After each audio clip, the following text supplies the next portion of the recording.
σας, είμαι ο Δημήτρης για το κανάλι μου Farm Revolution και στο σημερινό βίντεο θα σας παρουσιάσω έναν δίσκο καταστροφής ζυζανίων. Είναι της εταιρείας Visco, το μοντέλο DIF025. Το παρελκόμενο που θα δούμε σήμερα μπορούμε να το χρησιμοποιήσουμε με οποιοδήποτε θαμνοκοπτικό μηχάνημα διαθέτουμε, οποιασδήποτε εταιρείας, είναι universal και είναι ένα παρελκόμενο που θα το χρησιμοποιήσουμε για να απομακρύνουμε κάποια ζυζάνια από την καλλιέργειά μας ή από τον λαχανό κηπό μας. Προσοχή όμως, δεν είναι κατάλληλο για να το χρησιμοποιήσουμε να καθαρίσουμε μεγάλες εκτάσεις, δηλαδή να αντικαταστήσουμε την κεφαλή μεσινέζας ή ένα μεταλλικό δίσκο που χρησιμοποιούμε. Όπως βλέπουμε, ο μεταλλικός δίσκος ουσιαστικά κινείται εντός του πλαστικού προστατευτικού που βλέπουμε, το κόκκινο πλαστικό δηλαδή, οπότε το κάνει ασφαλή να το χρησιμοποιήσουμε, όπως είπαμε, ακόμα και στον λαχανό κηπό μας, χωρίς να κινδυνεύουμε να πληγώσουμε τα φυτά. Οπότε ας περάσουμε να ανοίξουμε και τη συσκευασία, ώστε να δούμε και από κοντά τα δύο διαφορετικά κοπτικά μεταλλικά μέρη που περιλαμβάνονται στην αρχική συσκευασία.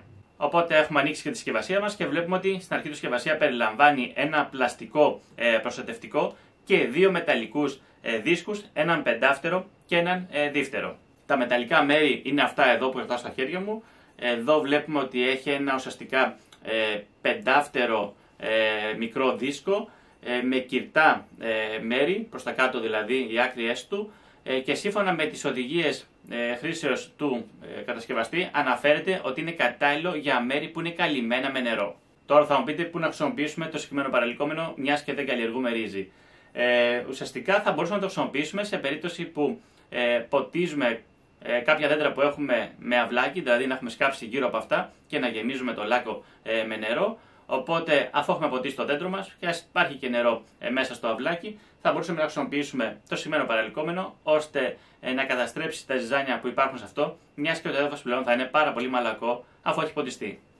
Το δεύτερο παρελκόμενο είναι αυτό εδώ. Βλέπουμε ότι έχει και αυτό κυρτές τις άκρες του. Είναι πολύ πιο ενισχυμένο από θέμα πάχους λάμας σε σχέση με το προηγούμενο και σύμφωνα με τις οδηγίες του κατασκευαστή είναι κατάλληλο για στεγνά εδάφη. Οπότε πλέον ας περάσουμε και στο πρακτικό κομμάτι του βίντεο, ώστε να πάρουμε τα μεταλλικά μας κοπτικά μέρη και να πάμε στον κήπο μου, ώστε να καταγράψουμε την αποδοτικότητα του καθενός. Φύγαμε.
Αφού ολοκληρώσαμε και το πρακτικό μέρος του βίντεο, τα προσωπικά μου συμπεράσματα. Η αλήθεια είναι ότι ήταν αρκετά αποτελεσματικό και τα δύο κοπτικά μέρη που δοκίμασα, αν και είχα πει ότι ο πεντάφτερος είναι για εδάφη που είναι καλυμμένα με νερό, αλλά επειδή είμαι σίγουρος ότι όσοι το αγοράσετε το συγκεκριμένο σετ θα το χρησιμοποιήσετε σε στεγνό έδαφος, οπότε γι' αυτό το λόγο είπα να το δοκιμάσουμε και σε στεγνό έδαφος να δούμε την αποτελεσματικότητά του. Και τα δύο κοπτικά μέρη, όπως είδαμε, ήταν αρκετά αποτελεσματικά. Φυσικά, όπως είπα και στην αρχή του βίντεο, είναι κατάλληλα για μικρές εκτάσεις, μιας και λόγω του μικρού μεγέθους που έχουν δεν είναι κατάλληλα για μεγάλες εκτάσεις, καθώς θα είναι αρκετά κουραστικό. Οπότε για να καθαρίσουμε και να απομακρύνουμε τα ζυζάνια από τον κήπο μας ή από τον λαχανό κήπό μας είναι πραγματικά εξαιρετικά, καθώς μπορούμε να το κάνουμε με ακρίβεια χωρίς να πληγώσουμε τα φυτά μας, όπως είδαμε και στο βίντεο.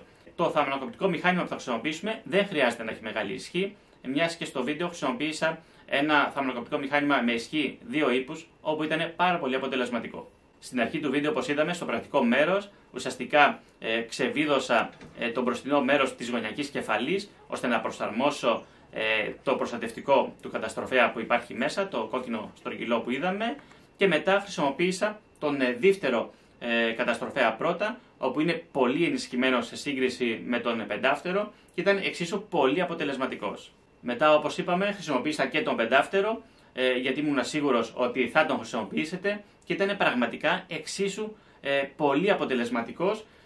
Μπορέσαμε και καθαρίσαμε πολύ γρήγορα διάφορα χόρτα, ζυζάνια που υπήρχαν στον κήπο μου, πολύ ξεκούραστα και χωρίς να χρειάζεται, όπως είπαμε, το μηχάνημά μας να έχει μεγάλη ισχύ και ούτε να δουλεύει με πολλές τροφές. Οπότε ας περάσουμε να δούμε και πόσο κοστίζουν. Έτσι λοιπόν έχουμε δύο μεταλλικούς καταστροφής ζυζανίων, όπου έρχονται σε ένα σετάκι και είναι της εταιρείας Visco το μοντέλο DITH025. Θα τους βρούμε στην τιμή των 11,90 € στο γεωπονικό κατάστημα Κοντόπουλος. Ένα ακόμα βίντεο έφτασε στο τέλος του, ως παρουσίασα δύο μεταλλικούς δίσκους, όπου μπορούμε πολύ εύκολα να απομακρύνουμε τα ζυζάνια είτε από τον κήπο μας είτε από τον λαχανό κήπό μας, πολύ γρήγορα, ξεκούραστα και με ασφάλεια, χωρίς πλέον να κουραζόμαστε με την τσάπα. Οπότε πραγματικά πολύ έξυπνο γκατζετάκι εισαγωγικά για το θαμνοκοπτικό μας μηχάνημα. Να πω ένα μεγάλο ευχαριστώ στο γεωπονικό κατάστημα Κοντόπουλος για την παραχώρηση των συγκεκριμένων καταστροφέων για να κάνουμε το βίντεο. Και αν σας άρεσε το βίντεο, πατήστε ένα like, κάντε και μια εγγραφή στο κανάλι μου, ώστε να ενημερώνεστε για ό,τι καινούργιο ανεβάζω. Γεια σας.